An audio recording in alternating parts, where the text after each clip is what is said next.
Good morning दोस्तों, सभी दोस्तों को नमस्कार। लेके आ गए हैं आज के करंट अफेयर्स। आगे बढ़ने से पहले अगर चैनल पर नए हैं तो चैनल को सब्सक्राइब करना ना भूलें। स्टडी शॉट को करें सब्सक्राइब, लाइक और कमेंट। बने रहिए हमारे साथ। पहला क्वेश्चन आपकी स्क्रीन पर। भारत की पहली अंडर सी सुरंग किस शहर में बनाई जा रही है? आपका आंसर सामने ही लिखा हुआ है, मुंबई शहर के अंदर ये बनाई जा रही है दोस्तों। ये वहाँ पे जो तटीय सड़क परियोजना है उसके एक भाग के रूप में इसको विकसित किया जा रहा है, और जो हमारा अरब सागर है उसके अंडर लगभग नीचे 1 किलोमीटर पर ये इसका विकास होगा।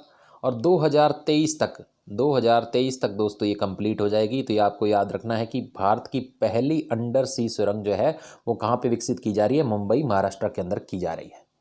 तो ये हो गया हमारा पहला क्वेश्चन। अब अगले क्वेश्चन पे डिस्कस कर लेते हैं कि क्या लेकर के आए हैं आपके लिए। अगला क्वेश्चन, हाल ही में मारे गए लुका आटान ओसियो लोकतांत्रिक गणराज्य कांगो में किस देश के राजदूत थे? तो ये आपका आंसर है इटली। इटली के राजदूत थे। एक्चुअली में इन पर हमला हुआ है हाल ही में। डेमोक्रेटिक रिपब्लिक ऑफ कॉन्गो में इटली के जो राजदूत हैं लुको अटोनोसिया, एक इटालवी पुलिसकर्मी और उनके चालक जो है इस हमले में मारे गए थे। और वहाँ पे एक खास प्रोग्राम चल रहा था, विश्व खाद्य कार्यक्रम, वर्ल्ड फूड प्रोग्राम जो है उसमें ये हिस्सा लेने गए थे, और वहीं पे इन पर क्या हो गया था? हमला हो गया था। तो ये जो राजदूत हैं इनका इटली में निधन हो गया है, इन पर हमला हुआ। इतनी सी बात। अब बढ़ते हैं अगले क्वेश्चन की तरफ। अगला क्वेश्चन आ रहा है आपकी स्क्रीन पर। एशिया के सबसे बड़े कैटल पार्क, ये बहुत अच्छा क्वेश्चन है।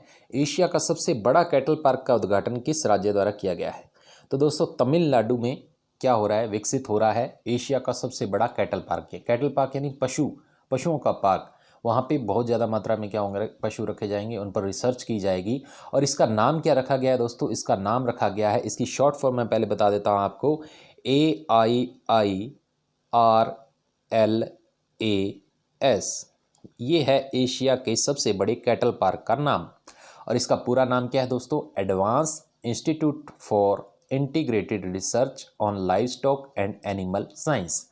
तो ये इसका पूरा नाम है दोस्तों। और एशिया का सबसे बड़ा कैटल पार्क विकसित किया जा रहा है। वहाँ के जो तमिलनाडु के सीएम हैं उन्होंने हाल ही में इसका क्या किया है? उद्घाटन किया है। और वहाँ के सीएम आपको बता दूँ, आपको पता होगा, के पलन स्वामी है। क्या है? के पलन स्वामी। तो ये भी आपको याद रखना है। तो ये हो गई इससे जुड़ी हुई बातें सारी। इस क्वेश्चन में और कुछ भी नहीं बचा है। अब बढ़ते हैं अगले क्वेश्चन की तरफ। अगला क्वेश्चन आपके लिए क्या लेकर के आ रहा है?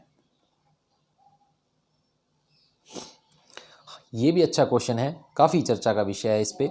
हाल ही में प्रधानमंत्री किसान सम्मान निधि योजना, काफ़ी इंपॉर्टेंट योजना है दोस्तों। प्रधानमंत्री किसान सम्मान निधि योजना पिछले दिनों में काफ़ी चर्चा में बनी रही थी। इसने हाल ही में अपने 2 वर्ष कंप्लीट कर लिए हैं। अब ये किसान सम्मान निधि योजना है क्या? आपको पता होगा कि ये पिछले साल यानी पिछले साल 24 फरवरी 2019 को इसकी शुरुआत की गई थी। कब शुरुआत की गई थी?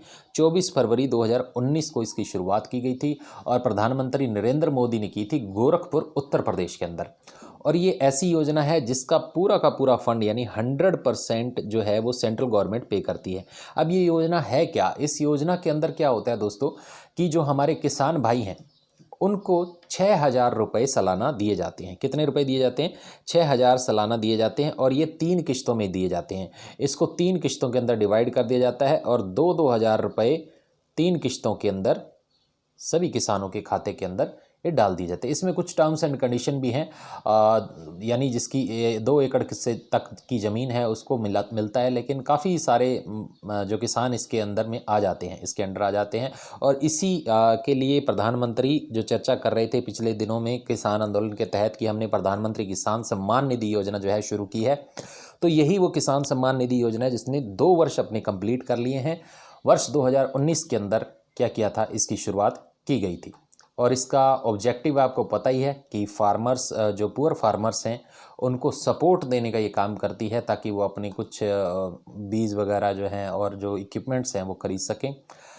तो अभी तक 65,000 करोड़ रुपए जो है इसको अलॉट किए जा चुके हैं इस बजट के अंदर 2021-22 में।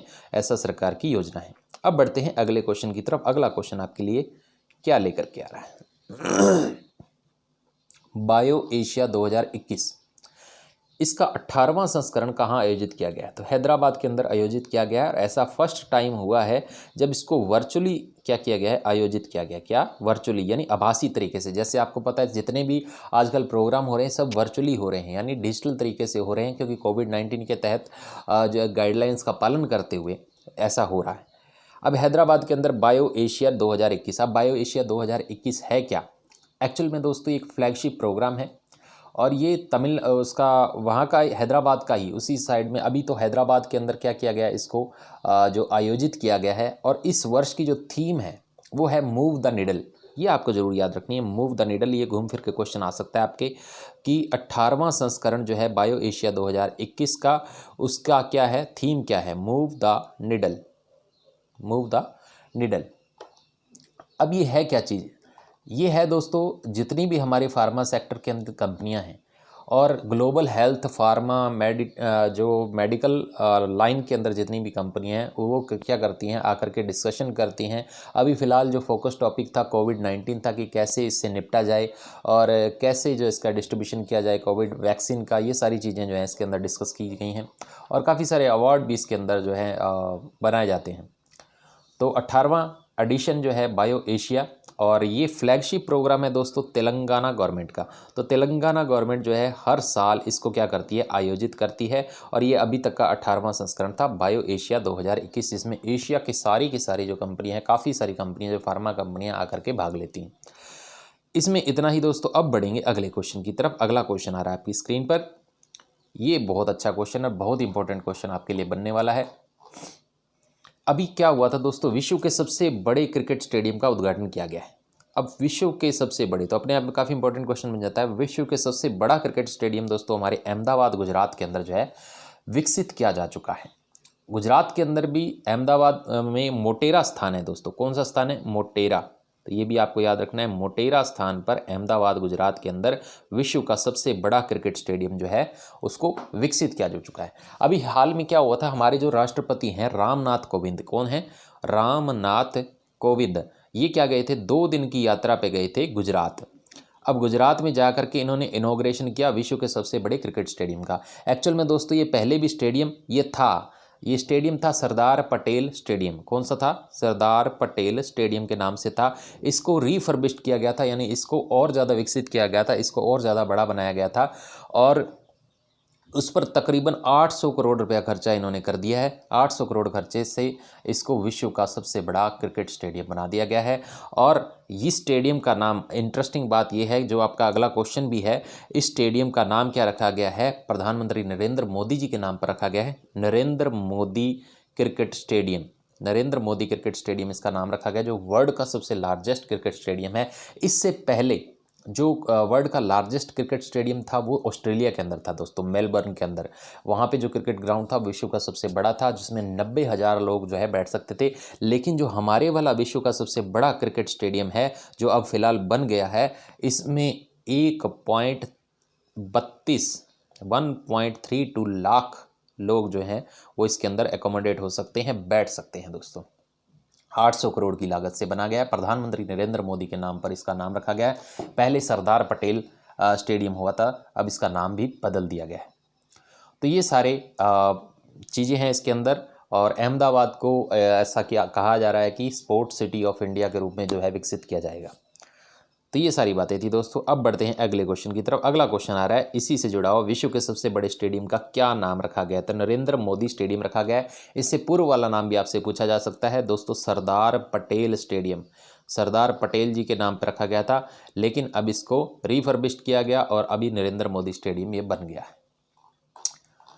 अब बढ़ेंगे अगले क्वेश्चन की तरफ। अगला क्वेश्चन जो आपकी स्क्रीन पर आ रहा है उस पर हम थोड़ा सी चर्चा कर लेंगे। हाल ही में तो ये थोड़ा इंटरनेशनल अफेयर से जुड़ा हुआ क्वेश्चन है, तो इस पे कुछ ज़्यादा चर्चा बनती नहीं है। हाल ही में जॉर्जिया के नवनिर्वाचित प्रधानमंत्री कौन से हैं? तो नवनिर्वाचित जॉर्जिया जो देश है वहाँ के जो अभी प्रधानमंत्री बने हैं वो बने हैं इराकलई गिरिबश्विली। थोड़ा सा अजीब नाम है, तो आपको मोटा मोटा इसका ध्यान रखना है। अगर घूम फिर के आपसे क्वेश्चन पूछा जाता है तो ये आपको आंसर याद होना चाहिए। अब बढ़ेंगे अगले क्वेश्चन की तरफ। अगला क्वेश्चन जो है आपकी स्क्रीन पर क्या आ रहा है, हाल ही में किस राज्य में राष्ट्रपति शासन जो है वो लगा दिया गया है? राष्ट्रपति शासन लगा दिया गया दोस्तों पौंडुचेरी के अंदर। आपको पता होगा पौंडुचेरी के अंदर क्या किया, कांग्रेस की सरकार थी वो जो गिर चुकी है। कांग्रेस की सरकार ने अपना जो है अल्पमत में आ गई थी, वहाँ पे अपना जो विश्वास जो है खो दिया था। वहाँ पे जो नंबर्स हैं उनके पास वो कम पड़ गए थे। इससे कारण क्या हुआ, वहाँ के जो सीएम थे, वहाँ के सीएम थे वी नारायण स्वामी। वी नारायण स्वामी ने क्या दे दिया, इस्तीफ़ा दे दिया रामनाथ कोविंद जी को, और रामनाथ कोविंद जी ने इस्तीफ़ा जो है मंजूर भी कर लिया। और इसके बाद इससे जुड़ी और क्या चीज़ है कि वहाँ पर प्रेसिडेंट रूल लग गया है, राष्ट्रपति शासन लग गया है। यही हमारा क्वेश्चन है कि राष्ट्रपति शासन क्यों लगा दिया गया है, क्योंकि आपको पता है कि जब भी राष्ट्रपति की पावर है आर्टिकल 356 अनुच्छेद 356 के तहत वो क्या कर सकता है, राष्ट्रपति शासन लगा सकता है। किसी भी स्टेट के अंदर किस ग्राउंड पे अगर फेलियर हो जाता है कॉन्स्टिट्यूशनल मशीनरी का, अगर वहाँ पे क्या हो जाता है कि लोगों द्वारा सरकार जो चुनी गई है वो फेल हो जाती है और अदर कोई भी पार्टी जो है सरकार बनाने के लिए क्लेम नहीं करती है। अभी वहाँ पे क्या हुआ कि जो कांग्रेस सरकार वो तो गिर गई है, लेकिन अदर पार्टी जो वहाँ पे बीजेपी है उन्होंने अपना कोई भी क्लेम नहीं किया कि हम सरकार बनाएंगे, और इस कंडीशन के अंदर जो वहाँ पे है राष्ट्रपति शासन जो है लगा दिया गया दोस्तों। तो ये बात थी। और हमारे कॉन्स्टिट्यूशन आर्टिकल 356 के तहत अगर कॉन्स्टिट्यूशनल वहाँ पे सरकार है जो फेल हो जाती है तो वहाँ पे क्या लगाया जा सकता है, प्रेसिडेंट रूल लगाया जा सकता है। ये आपको मैं बता चुका हूँ। अब बढ़ेंगे अगले क्वेश्चन की तरफ। इस क्वेश्चन में इतनी ही चर्चा। भारतीय मूल की किस महिला ने नासा के मंगल मिशन की जो है वो कमान संभाली है? तो नासा, इसमें कुछ बड़ी बात नहीं है, कुछ ज़्यादा चर्चा वाली बात नहीं है। स्वाति मोहन नाम की महिला है जो वहाँ पे मार्स मिशन जो चल रहा है वहाँ पे उनका रोवर जो है वहाँ पे मार्स की सरफेस पे उतर चुका है। वो सारे के सारा जो प्रोग्राम है वो इन्हीं के अंडर में यही लीड कर रही हैं, इन्होंने ही कमान संभाली है। स्वाति मोहन भारतीय मूल की ये महिला है, नासा के अंदर कार्यरत है। अब इसके अंदर इतनी ही बात है। अब बढ़ेंगे अगले क्वेश्चन की तरफ। अगला क्वेश्चन आ रहा है आपकी स्क्रीन पर, वो देखते हैं आपके लिए क्या लेकर के आ रहा है। वो भी एक नॉर्मल सा क्वेश्चन है, उस पर हम थोड़ी सी चर्चा कर लेते हैं, लेकिन आपके लिए क्वेश्चन इंपॉर्टेंट हो सकता है। हाल ही में मध्य प्रदेश के होशंगाबाद का नाम बदलकर क्या कर दिया गया है? दोस्तों वहाँ पे होशंगाबाद था शहर, उसका नाम बदल करके नर्मदापुर कर दिया गया है। नर्मदापुर कर दिया गया। वहाँ के जो सीएम हैं शिवराज सिंह चौहान, आपको पता है कि मध्य प्रदेश के सीएम कौन से हैं, शिवराज सिंह चौहान, जो कि हमारे बीजेपी के ही हैं। मध्य प्रदेश के सीएम शिवराज सिंह चौहान, होशंगाबाद सिटी थी वहाँ पे, उसका नाम बदल कर नर्मदापुर कर दिया गया है। और नर्मदापुरम क्यों कर दिया गया है? नर्मदा नदी को ट्रिब्यूट करने के लिए, उनको ही नर्मदा नदी, क्योंकि वहाँ पे काफ़ी इंपॉर्टेंट है। वहाँ पे जबलपुर, अमकेश्वर, जबुआ, ये सभी जगह पे इनका फैलाव है इस नदी का, और काफ़ी मात्रा के अंदर इसको जल प्रदान करती है। तो उसी के नाम पर नर्मदापुरम जो होशंगाबाद का नाम दे दिया गया है। और आपको पता है कोई भी स्टेट अपने किसी भी शहर, किसी भी इलाके का नाम बदलती है तो विदाउट सेंट्रल गवर्नमेंट की परमिशन के बिना नहीं है। तो इसका प्रपोजल भी सेंट्रल गवर्नमेंट को भेज दिया गया है। दोस्तों ये सारे थे आज के करंट अफेयर्स, और इन पर चर्चा हमने विस्तार से कर ली है। उम्मीद करता हूँ आपको अच्छा लगा होगा। अच्छा लगा है तो अपने दोस्तों के साथ शेयर करना, लाइक करना, कमेंट करना ना भूलें। और कल फिर लेकर के आएंगे इसी तरीके की करंट अफेयर्स की वीडियो। तब तक के लिए धन्यवाद दोस्तों।